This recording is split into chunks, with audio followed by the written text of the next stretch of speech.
another session of accurately handling the word of truth, a study in 1 Corinthians 12 through 14. Tonight we're going to be looking at 1 Corinthians 14, 5 and 6. See how far we get. Might make one comment is that if you're following the schedule that I published as to when we were going to be speaking on different verses, you will probably realize that I am behind. There is just so much that needs to be talked about that I underestimated the amount of time it should take. So if you're a little confused about where we're at according to that schedule, it's okay. We're working on 5 and 6 tonight. I have one more comment that I want to make about verse 4, where it says, "He that prophesies edifies the church." And the church can mean just about anything you want it to mean. It can mean every single Genesis all the way to the second coming of Christ. That's the church. It can mean a small home group. It can mean where 2 or 3 are gathered together in his name. That's the church. Well, what in the world does Paul mean when he says that prophecy edifies the church? I want to point out to you is that the book of 1 Corinthians, the letter of 1 Corinthians, is Paul's response to a letter that the Corinthian Christians sent to him. And he is responding to them about various things that they said to him in their letter. We're getting one half of a two-way conversation when we read 1 Corinthians. When he says the church in 1 Corinthians chapter 14, he is narrowing his subject matter down to one thing that we have that is the focus starting in chapter 11 all the way through 14. What Paul is talking about is he's talking about how do we do church in a public, come one, come all meeting where regardless of their relationship with Christ, regardless of their level of understanding of spiritual things, they're welcome to be there.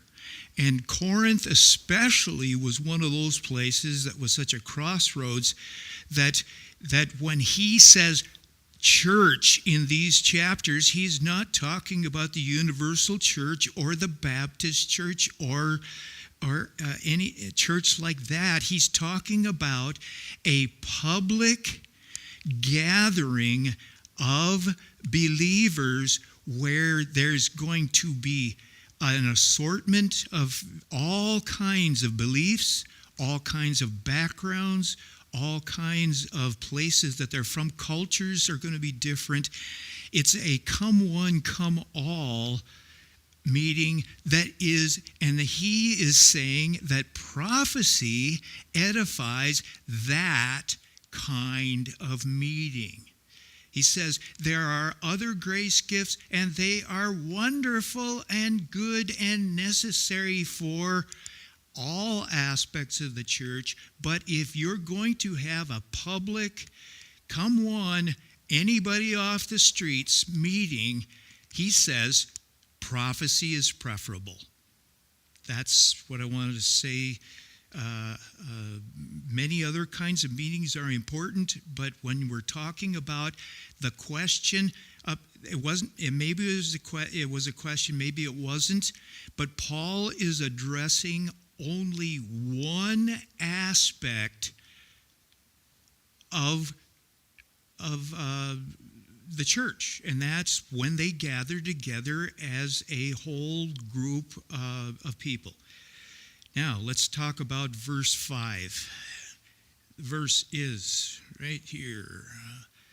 I would that ye all spake with tongues, but rather that ye prophesied, for greater is he that prophesieth than he that speaketh with tongues, except he interpret, that the church may receive edifying.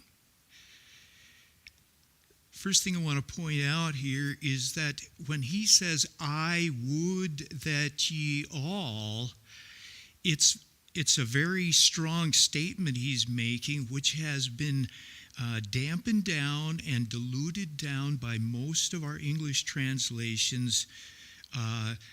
What the word would is in the Greek means I am determined. Three different lexicons that I looked at, that this particular word means frequently determination. I am determined. So what he's really saying is, I am determined that you all speak with tongues. Now, that has been a little too spicy for most of the world in general. So what they have translated that as, and they've made this strong word of determination into I wish. See, you can want them to do something, you can wish them to do something, and in many translations, the wonderful thing about computers is you got lots of translations at your fingertips. They even put it this way: I could wish that you all spake with tongues. Like he was just like, oh, if only you could, but you can't. So you won't, type of thing. And I just want to point out that is not scripturally sound to make that into I could only wish. There are many people who have told me, if I could only wish that I could speak in tongues, but I know I can't and I never will. All right. So we do know something else, is that in chapter 12, verses 28 through 30, Paul is asking rhetorical questions. He's saying, do all speak with tongues? Do all prophesy? The rhetorical answer to that question has been pretty much agreed on, and I agree with it too, is that the answer to that question in chapter 12 is no. Not all speak with tongues and interpret. So there's two different ways to look at this that are both legitimate scripturally. One is that in chapter 12, Paul is talking about people who have the kind of tongues that they speak out loud in a group, which requires interpretation, and not all have that. And that in 1 Corinthians chapter 14, he is talking about just any kind of tongues, as it says, that he says, I'm determined that you all speak with tongues. There is the other side of things that says that when he means, I am determined that you all speak with tongues, he's saying, I am determined that every single one of you that has the grace gift of speaking in tongues continues to do so. Because the problem, and we'll see it later on in chapter 14, is that there were those who were going to forbid speaking with tongues in the Corinthian church. And he had to intervene in that too and say, do not forbid to speak with tongues. So contrary to the latest scuttlebutt about the Corinthian church, is that there were people that could speak with tongues that were not, for various reasons. They were either shamed or they were They couldn't find good enough reasons to do so, and we talked about that previously along the way. So it's they may have letting it diminish in their lives because of lack of use. They could have said that it was a good thing when they were a young Christian, but now they've matured past that. Or they could be concluding they just weren't getting out of it what everybody told them they were supposed to get out of it. And that's why good teaching, sound, accurately handling the Word of God is so important. So I would that ye all spake with tongues, but rather that ye prophesied. And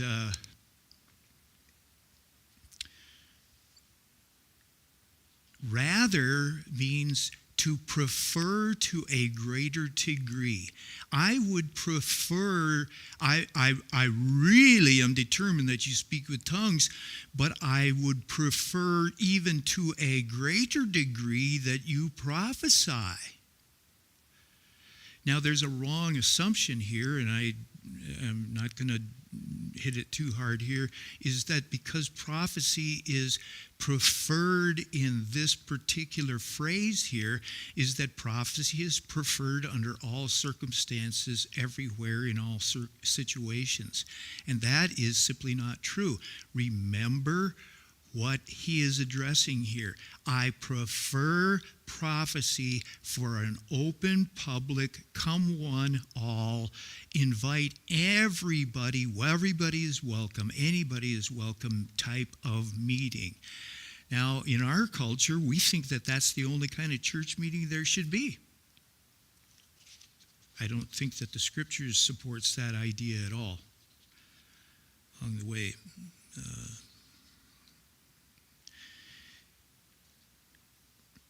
Paul could only use the word greater in connection with prophecy in the fact that it has a greater to potential, a public come one all meeting.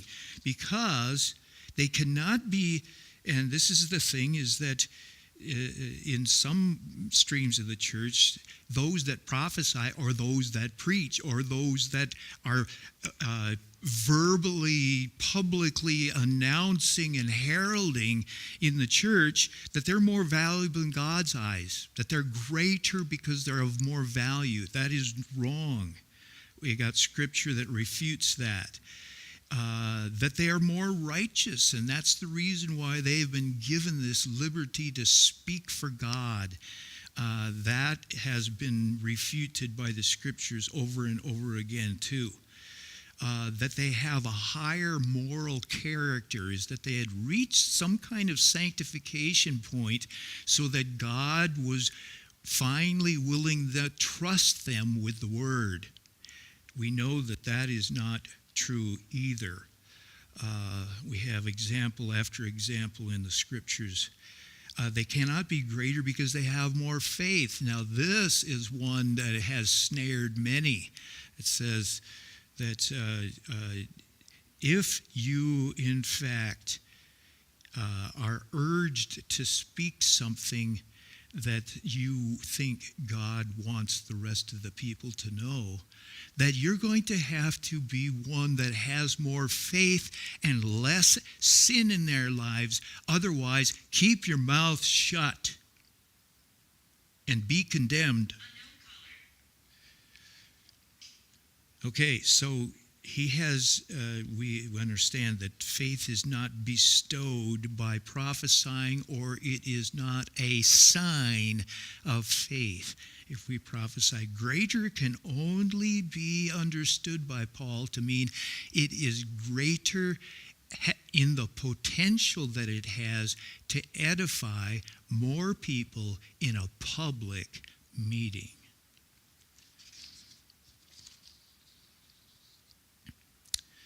All right, let's see. So under what conditions is prophecy preferable to speaking in tongues? Well, we just talked about that quite a bit here. Paul would rather they prophesy in a public meeting.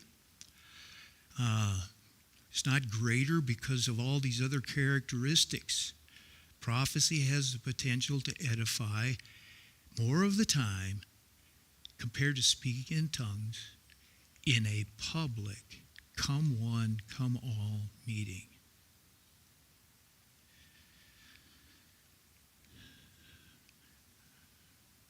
Prophecy is preferable for public meetings where anybody can attend.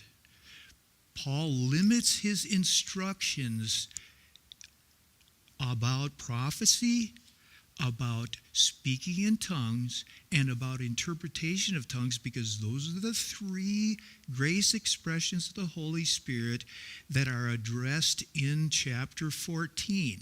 None of the others are addressed in chapter 14. Those three, Paul is addressing only one aspect. That's how are they edifying in a public assembly?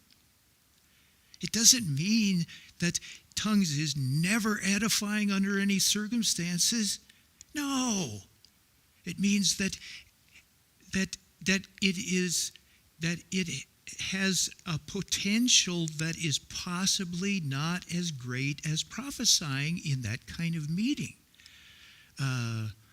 Paul only explains one characteristic, and I put down two grace expressions, but it's actually three within these chapters here. And that one characteristic is, how do each one of these three grace gifts edify a public meeting? The reason why he addresses only a public meeting is because there was something that the Corinthians wrote to him, and he wrote back saying, now I got to clarify something about your public meetings. I've got to correct something about what you're doing in your public meetings.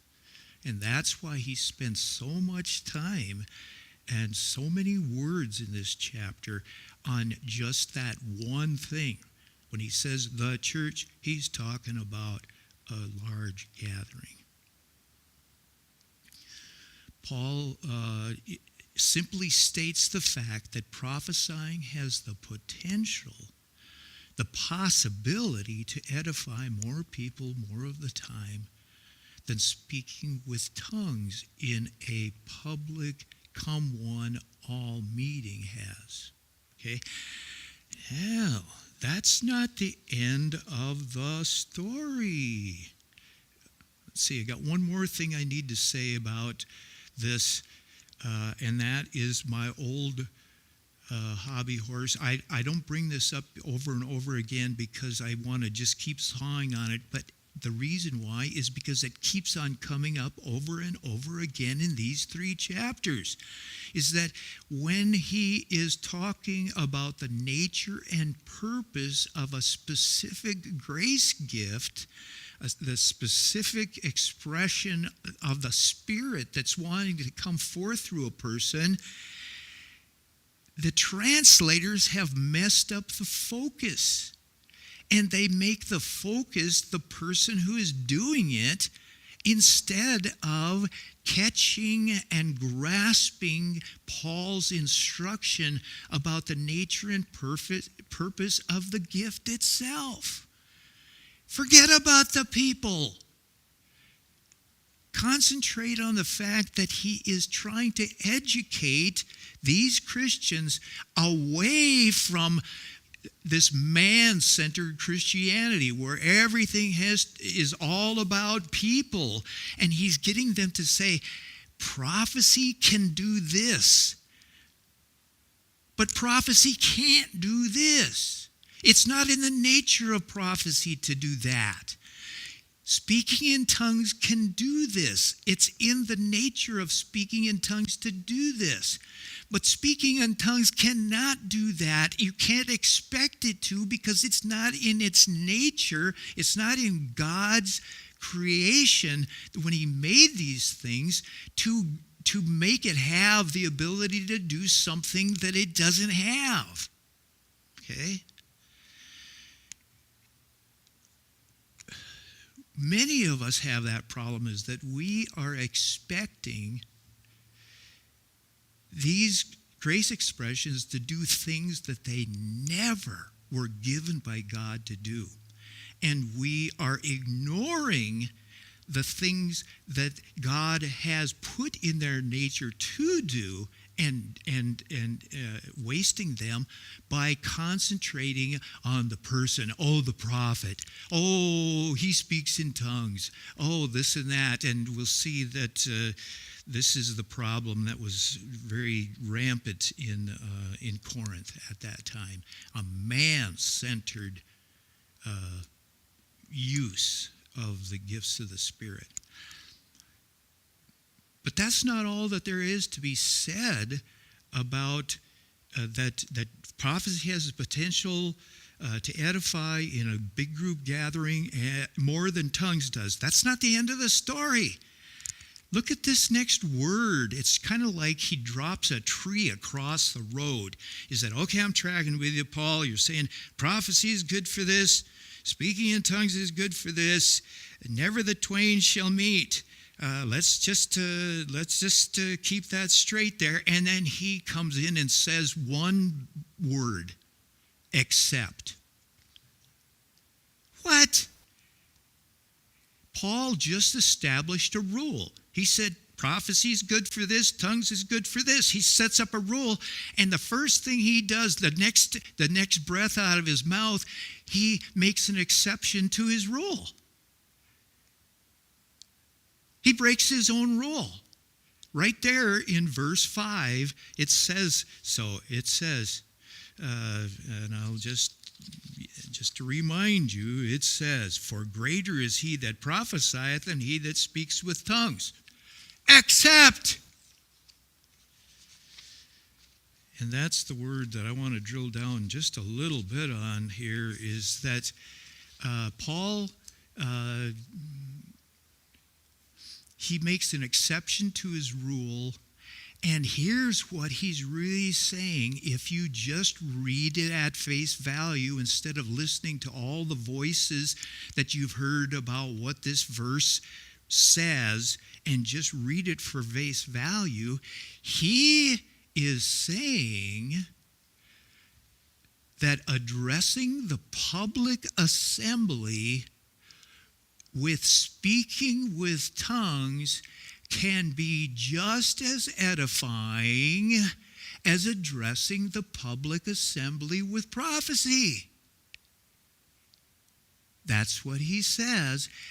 But remember, there's a condition on that. There is a big if in there. It can be as edifying as prophecy if it is accompanied by a second grace expression, a gift, a second gift of the Holy Spirit that's listed right in chapter 12, called interpretation of tongues. And he just kind of flips that idea out there. It's kind of like somebody throwing a little hand grenade into a room and then just simply walking away. It's something that needs to be taken a look at. Let's take a look at except he interpret. Interpret. This is a word like edification was the last time we spoke here, is that everybody knows the word, but very few really know what it scripturally means. As I have visited with people, boy, those that we can get down and honest about talking about these things, we find out that people have all kinds of expectations about what interpret means. But here is what interpret means according to what Paul's intention was. It means to fully explain, to expound thoroughly. Now, right away, though that definition sounds foreign to the ears of many people who thought they knew what interpretation of tongues was. Okay. It means to explain clearly and fully one's own, listen to this, one's own understanding of the meaning. That's what interpret means. Expound is one of those words that we don't use very often. Expound means to lay open the meaning point by point in detail. Now, does that sound like any interpretation of tongues that you imagined or thought you heard or experienced or had? I doubt it. I don't travel far and wide, but from what I read, what I hear, and what I know so far is that that's not what people think about when they say tongues must be interpreted. Okay? They may think a lot of things. One of those things that they may think it's a translation. And a translation is something way different than an interpretation. Translation is this: substituting words in one language into words words with the same meaning in another language. Translation is substituting words in one language into words with the same meaning in another language. That is not what Paul means when he throws this little bomb out there at the end of verse 5 and says, "Except the interpret, that the church may be edified." Okay. Of all the grace expressions, by the way, just there is a good example of interpretation that we find in the life of Jesus. It's on the road to Emmaus. Two disciples, they're pondering things about Christ between Emmaus and Jerusalem, where they started out from. It's about 8 miles. So, have you ever walked 8 miles? Jesus joined them someplace along the line. It doesn't say when. But for the whole walking journey to Emmaus, he did interpreting of the scriptures concerning himself. That's all he did for the whole time they walked along the way. What does that mean? It means that he laid open the meaning of the scriptures point by point in detail. And it took him the distance that it would take you to walk 8 miles. That is not what people believe interpretation of tongues to be today. But I want to see if I can help introduce some new ideas here. So maybe some ideas that are closer to accurately handling what the scriptures really say. Now, some people think that if it's going to be a legitimate interpretation, that they have to compare it with the tongues that was spoken out loud, and the interpretation has to have the same rhythm, same inflections, same tone, same volume, same length as far as duration goes. in order for that to be a legitimate interpretation. But they're confusing that with translation again. Even as word for word substitution doesn't do all those things. And yet that's an expectation that is out there. It is not an accurate scriptural-based understanding of it. Now, this is the thing. Of all the grace expressions that are listed in the scriptures, and I think there's about 20 of them that are listed. That doesn't mean that's all there is, because these lists are kind of off the cuff, frankly, in a way. But of all of them, interpretation of tongue has the least amount of measurable scriptural information about how to use it to edify the church. Now, there is just wonderful people that want to edify the church here, but they're looking for guidance in the scriptures that we have available to us, finding that there is very little about that. I don't just take my word for it. I have one of my trusted and dear scholars of the Greek language. He's a professor of theology at Nottingham University in Nottingham, England. And I like the way he speaks a lot of times here. It's been helpful to me. But concerning this particular verse, this particular phrase, here's what he says.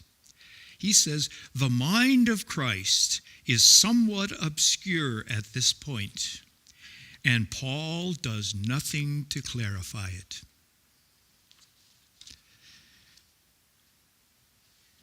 It is, in fact, the one that we have the least information about.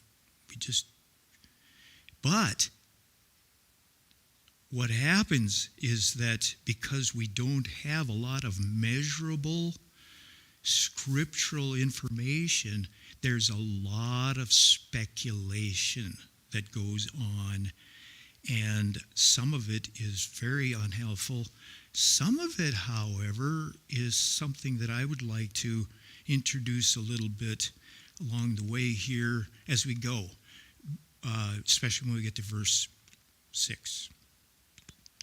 There's no specific examples of interpretation of tongues in the life of Jesus or the apostles. There's almost every one of the other gifts of the Spirit, grace expressions. You will find an example someplace in the lives of Jesus and the apostles, and you go, oh, at least in that situation, this is what it looked like, this is what it sounded like, but not with this one. What is known about the interpretation of tongues? Number one, I haven't got them in any particular list or hierarchy of numbers or anything. It accompanies speaking in tongues when speaking in tongues is addressed to the public. These are things that I'm pretty confident are true about it. It expounds on what is said, of what was said in an unknown tongue, using the common language. Now, I am using the word expound there, and remember that that means something that's laid point by point in detail. It is not this little obscure, symbolic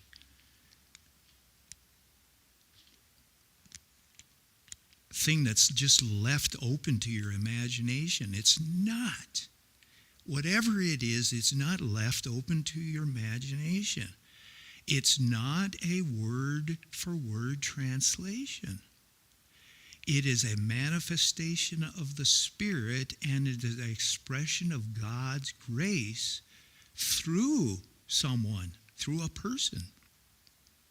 It is spoken in the common language of the people that heard the speaking in tongues, which of course they did not understand. It was not in the common language of the people. So this is spoken in the common language of the people, and it addresses those people that heard the speaking in tongues.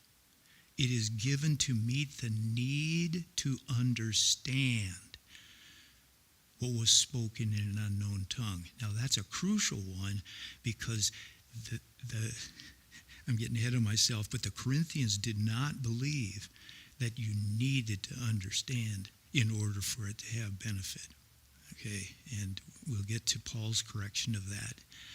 It is not a talent, skill, or aptitude for translating languages. And this is many commentators will reduce down the speaking in tongues to simply somebody who's got a knack or has trained hard and become adept and apt at translating languages. And they will say that all the Wycliffe Bible translators have the gift of tongues. And I think that they have absolutely no scriptural foundation to point to and say, look at here, this is what it means. I've seen some pretty good gymnastics about that, though. Those that speak in tongues are to pray that they may interpret. I know that to be a fact, because that's measurable and objective in this chapter. It's one of the few things that's really measurable. Here's the last thing. A lack of interpretation of tongues in the church is a lack on the part of people. It is not a lack on the part of God. God did not simply make it disappear when he made tongues disappear. Okay? That has been widely embraced as well along the way. And I just want to say is that these are things that either I know them from the scriptures, or I know that they're not true because of the scriptures. So that's ones that I've got there. Now, here's something that I want to point out, and I have to say that there's some things in these next few comments that I'm making that I really owe a great thanks to Rocky Coffin, who wrote a paper about a year and a half ago on this subject, which started making me think a little more deeply along the way. Interpretation of tongues is a three-way conversation involving the tongue speaker, God, and the assembly. Remember that Paul is only addressing the benefits of interpretation of tongues to a come one, come all assembly. Okay? It may not be necessary in other places along the line, but if you've got a cross-section of people that are gathered together, there's going to need to be a three-way conversation. It goes something like this. Speaking with tongues is addressed to God. We know that from verse 2. It's not addressed to people. It's a one-way conversation in which the tongue speaker does the speaking and God simply does the listening. That's entirely possible, and that happens millions and millions of times a day all over the world where people are speaking tongues. I was telling Steve that I've probably been speaking in tongues more in the last pressured 6 months of my life. I've been speaking in tongues more than probably I ever have in my entire life. Now, does that mean that I'm walking up and down the streets babbling away? No, but I'm speaking in tongues. It's a one-way conversation where I am just letting my inner man tell God what I can't process with my head. But then God, every once in a while, he says, okay, now make some effort and articulate that with your head as well. Speaking to God in tongues most likely will become a two-way conversation. We know this about God. We know this about prayer, because speaking in tongues is prayer, is that when someone speaks with tongues, it can become a two-way conversation in which God will also speak to the tongue speaker. He'll speak back. How many of you had tried to have a conversation with somebody who it's like talking to the wall? Okay? That's not how you build a relationship. And God is all about building relationships with us puny people. And so when people squeak out something, he answers. You think your prayers in English are so articulate and wonderful that he's waiting with bated breath. And then when you speak in tongues to God, that he's going, oh, that's just speaking in tongues. It's the same thing to him. It's the same thing to him. None of it's unknown. Unknown. When people speak to God, the whole message of the Bible says that God will answer. Responding with an answer builds the relationship. And so, speak with tongues, God's going to answer. Now, in the course of having a two-way conversation with God, there could very well be things that God says to the tongue speaker that really should be reported to the other people present. If it's a public meeting, if it's a public church meeting, and you have spoken out loud in tongues. Now you can speak, you can have yourself a one-way or a two-way conversation in a public meeting and nobody else will know it. That's why it says later on here, let him speak to himself and to God in tongues. Okay? So you can have a two-way conversation in tongues right there in the middle of the meeting, but nobody else needs to be involved in that or should be involved in that. But if there is something that God shares with you that you think really the rest of the people should know about, they should know about it. Then the tongue speaker will then turn to the others present or get up in front of the others present or whatever, stand on his chair or, of course they'll, anyway. And inform the rest of the people present what it is that God said that would be edifying to the gathering there, whether they be believers, what Paul calls unlearned, or whether they be unbelievers, because that's the three groups that will show up at a public meeting.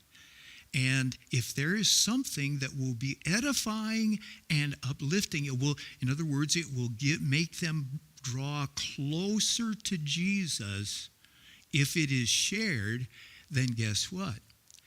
We have three-way conversation that started out with one little person squeaking out, speaking in tongues to God.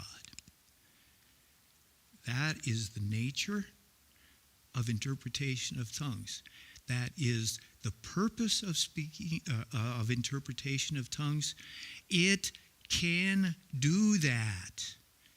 And Paul says that if you do that, shouldn't go on yet, because what is the last thing that he says in verse 5? It says, unless he interpret, go through that three-way conversation process, unless he do that the church may receive edifying. He is saying, if you do this three-step, three-way conversation in a public meeting, the church will be edified. He throws out this idea just like as if everybody in Corinth church knows about this, that he doesn't need to explain anymore. You know what? It's entirely possible that they did know exactly what he was talking about. Remember, he lived and taught among them for 18 months at one stretch. Other times he was there teaching as well along the way. So remember what I said, is that in the letter of 1 Corinthians, he does not give background information because they already know the background. He simply goes right to addressing the issue, and that it would help us 21st century readers and us that would like, and in the 21st century that would like to edify the church with interpretation of tongues. We just wish there was so much more information about it. But it says that this is the three-way conversation process, and Paul says that if you do this, the church will be edified. Okay? There's many aspects that the scriptures tells us about the interpretation of tongues that we do not experience today about interpretation of tongues. There's much more that needs to be said, but we will get to those things as we go along. I'm watching my clock here, and I need to start in on verse 6 here. Says, "Now, brethren, if I come unto you speaking with tongues, what shall I profit you, except I shall speak to you either by revelation or by knowledge or by prophesying or by doctrine?" This is a mouthful. And let's just dive right in here. First thing I want you to notice is that this entire verse is a question. The entire verse is a question. Paul is asking those that wrote to him a question about what they wrote to him. Now, we always think that they wrote questions to him and he gave the answers. In verse 6 here, we find that Paul is the one asking the question of the Corinthians. So we've got something that we need to adjust our thinking about, is that Paul's letter of 1 Corinthians is not all filled with these grandfatherly, wise answers to baby Christian inquiries. No, this is a full-on debate between what they said in their letters. They said, this is what we believe, so there. And Paul is writing back and saying, I got some questions about that. I've got some things I want to say about that. And we'll find out that most of the letter is a full-on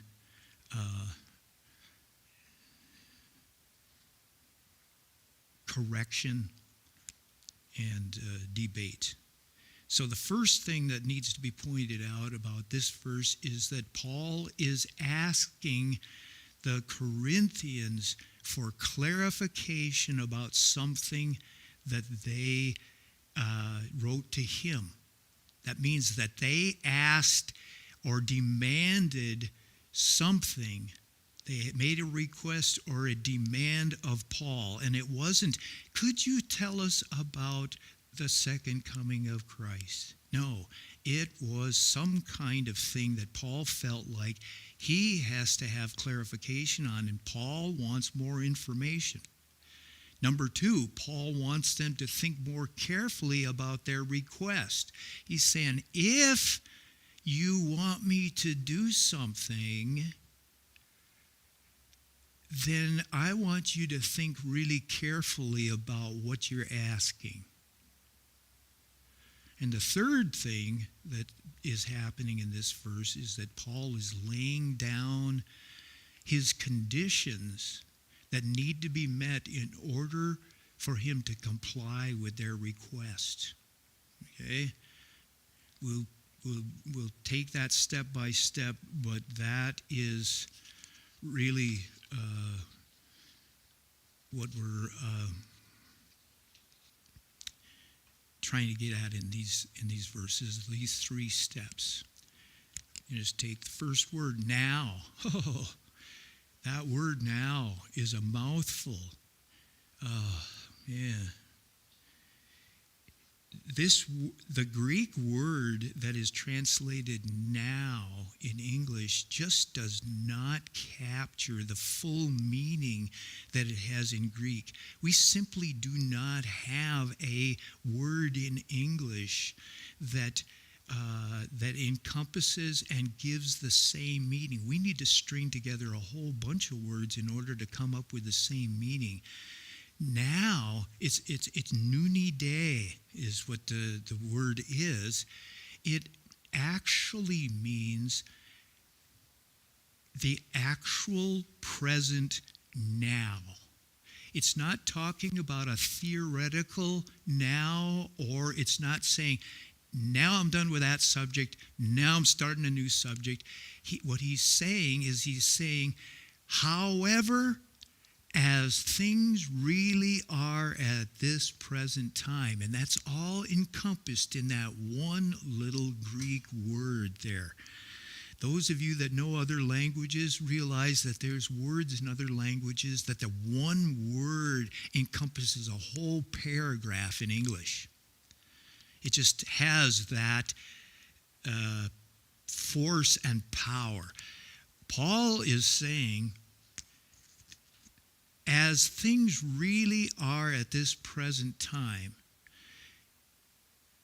when nuni day, that Greek word, is used, scholars tell me that it always signals that whoever is doing the speaking is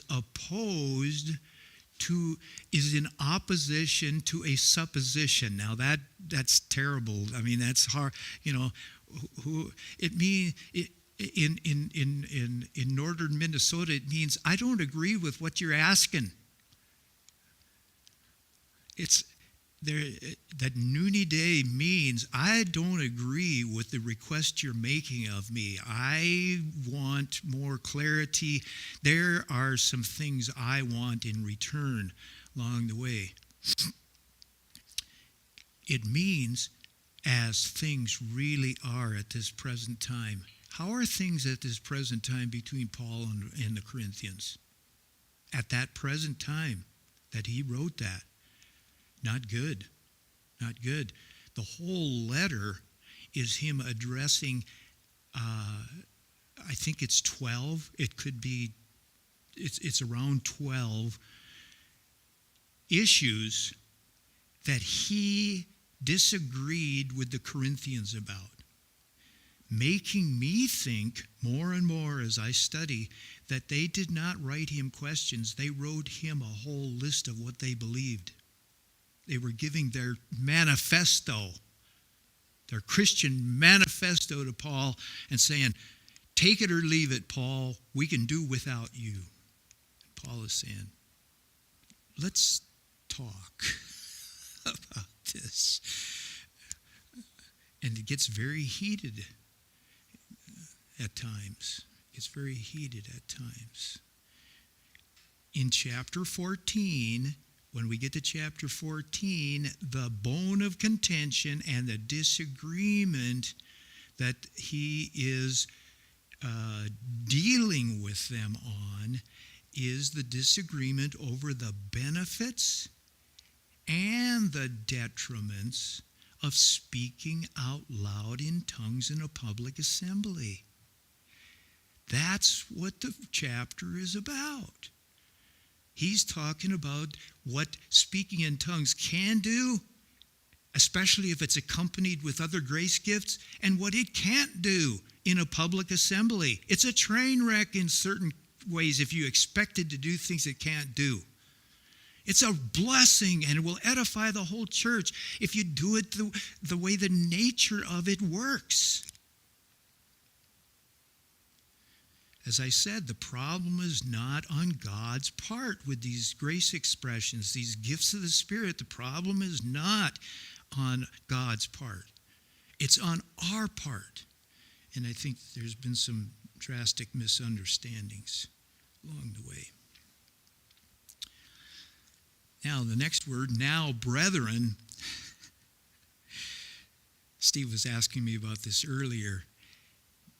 In this letter of, just this one letter of 1 Corinthians, and if you read this objectively, you'll find out it's a very heated letter. Paul is stoked. And there's very few places in this where he is calmly giving advice. Most of the time, he's doing a full court press on those that wrote to him and asking them, is this what you mean? If you think this is what this means, what about that? And yet, heated letter, he calls these guys brethren 39 times in this letter. 39 times he calls these guys that he has serious, deep disagreements with brethren. You're my brothers and sisters.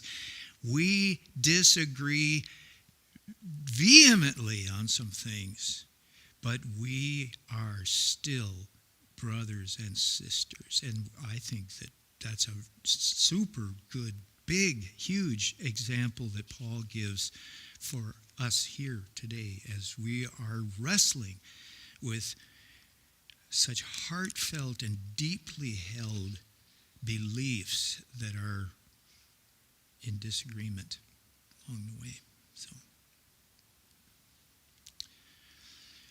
now what I want you to look at here is almost to the last one. Most commentators of 1 Corinthians will say that when Paul starts verse 6, he is changing subjects. He got through speaking about the nature and purposes of prophecy and tongues, and he even throws in interpretation in the last phrase along the way. But he's done with that now, and he's on to other things. And what he's trying to do is he's trying to show them how ludicrous it is to speak in tongues. And that's the message that is gotten along the way, is that he's saying, now, brethren, let's move along to the axe that I have to grind on this. No, he has not switched subjects. He is still talking. Look at the last words of verse 5. The last words of verse 5, do not forget them. It says, except ye interpret, that the church may receive edifying. He's talking about what can edify the church if somebody speaks with tongues. Now, brethren, if I come to you speaking with tongues, what do I need to do? I need to follow my own advice. And what is his advice that he just finished saying? I need to interpret. Otherwise, you're not going to be edified. It's in the same context. It's in the same breath. Remember, verse divisions did not come into the scriptures until I think it was like the 8th century after Christ. That chapter and verse divisions were put in there, and they're man-made devices. They are not the verse divisions. The numbering of the verses and everything is not inspired by the Holy Spirit. That might be news to some of you, is that chapters and verse delineations are not part of the inerrant scriptures. So when somebody along the line decided that they were going to make a break between one sentence and another and say that now Paul changed subjects, that's an arbitrary and man-made opinion. My suggestion and what I maintain here is that he has not changed subjects. He's continuing to explain how speaking with tongues can be edifying in a public church meeting in verse, and then he's going to expound on that in verse 6. Many have said that Paul is using an old teacher device here, that he's suddenly put on his teacher hat. He's taken off his apostle's hat, and now he's put on his teacher hat, and he's saying that I'm going to give you a hypothetical example or a suggestion. Kind of like if he would say, let's just suppose for a second, if I come to you speaking in tongues, how will that profit you? See, and that's the way most people are interpreting this along the way. Instead of saying, remembering that, I'm going to go back here, look at the word now. It means as things really are at this present time. He is not talking about a hypothetical, fictional, made-up idea. He's talking about the way things are at this present time with the Corinthians and him. When you look at it that way and you start realizing that now means this is the way it is between you and me. You want me to come and speak in tongues to you.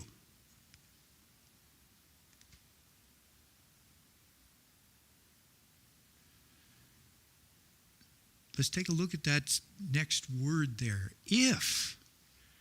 Again, if is another one of those rail switch words there. The word there in Greek is ian. Again, I'm going to get technical. I apologize, but I want to convince you that this is not something that I made up.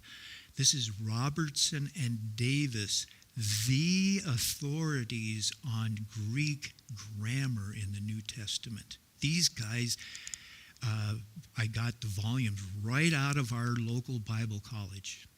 This is what they use when they're learning their Greek along the way. Here's what it says in technical language. The word Ian, which is translated in our Bibles as if, assumes the reality of the statement and states it as a fact. So when he says, if I come to you speaking with tongues, he is expressing something that's real, that's a fact, not a hypothetical fiction. He's saying, as it is now, the reality is that you have requested me to come to you speaking with tongues.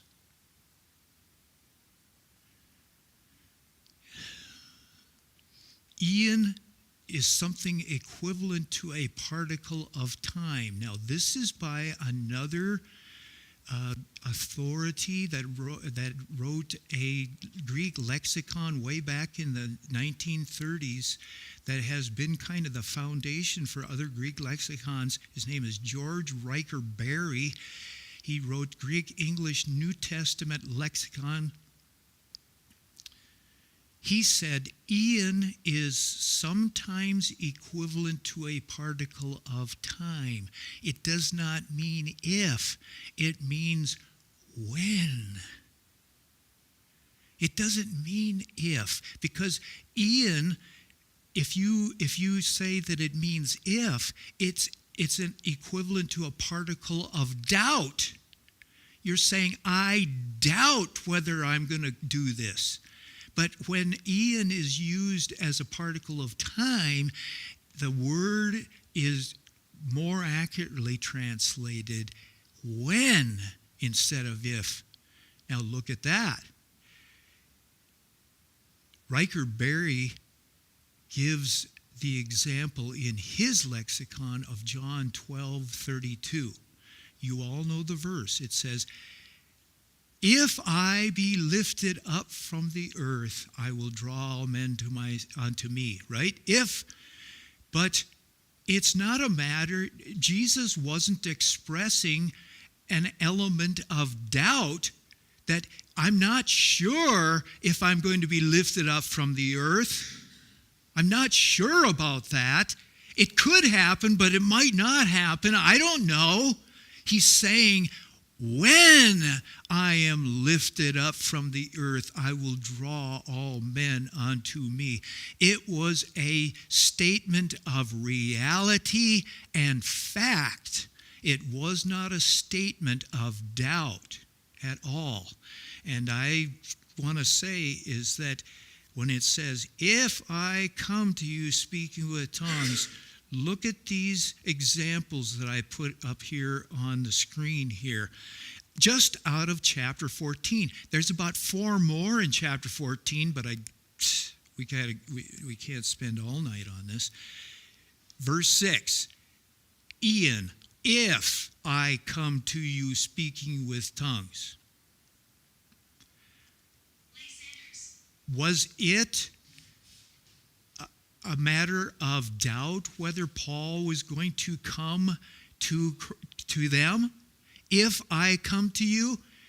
In the book, in the letter of 1 Corinthians, 3 times within this letter, he says, I will come to you shortly.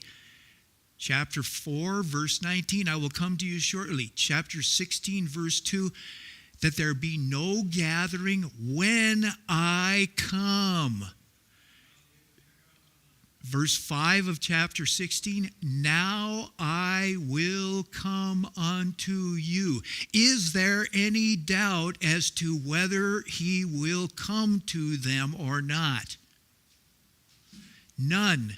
There is no doubt from the letter itself that Paul is not saying, I'm not sure if I will come to you. He's saying, I will come to you. Now, what's in doubt then? Nothing. When I come to you, speaking with tongues. Now, just wrap your head around this for a second. And this would be my last point here. I see the time is telling me I need to stop. Is that, could it possibly be that he says, when I come to you speaking with tongues, that he's actually going to capitulate and comply with this harebrained request that they come and speak in tongues to them? Stay tuned till next week, because this verse lays